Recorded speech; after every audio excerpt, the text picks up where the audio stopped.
everybody. Senior Analyst Kyle Custer here at Seafried and Brew. And last time I was here, we were talking a little bit about the housing market and how it was doing. And, of course, an issue that we're always concerned about is foreclosures and delinquencies. Well, we just got second quarter numbers in, and we'll be spending the next few weeks talking about the community bank results that are coming in as we're looking at them more and more. So first, we need to talk about non-current loans. Now, these are non-accrual loans and loans 90 days past due. And what we're looking at here is community banks, which we categorize as banks between $100 million in assets and $5 billion in assets, as well as regional and mega banks, which are banks that are greater than that. And what we see here is obviously, and I think most of us are aware of this, that the larger banks ran into a little bit of trouble during the Great Recession. They were looking at around 3.5% to 4% non-current loan to total loan ratio, while the community banks did see an increase, of course, but not as significant. Now, it's also important to keep in mind that these larger banks do control upwards of 70% or maybe 80% of the assets in the banking industry. So it's very significant when these larger banks run into trouble with their loan portfolios. However, let's talk about right now. And right now, with our second quarter results that we just got in, our community bank benchmark sits around non-current loans to total loans ratio of about a 1.1. And it's very similar to the larger regional banks. This trend has been decreasing over the past few years, and it's a great sign for the industry. Same sort of trend with net charge-offs.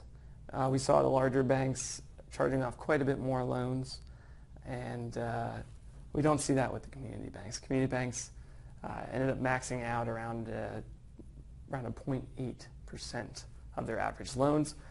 Interestingly, now in the last slide, the non-current loan slide, community banks and the larger banks were around the same level.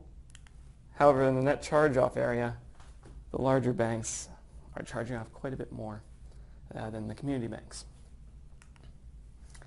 In my Miami Dolphins themed last graph we have here is I always like to dig around on Bloomberg.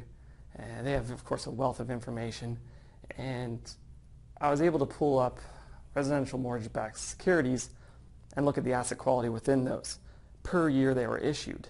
So this chart actually is really useful as it would apply to your bank. You might say you want to look at the loans that were issued in this area. So that's pretty much pre-recession, during the recession.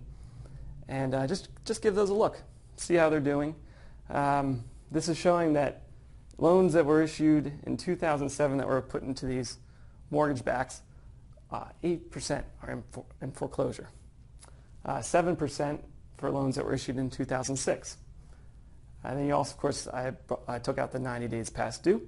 And we're looking same type of situation. You see a spike for loans issued in 2006, 2007, 2008, as well as 2005.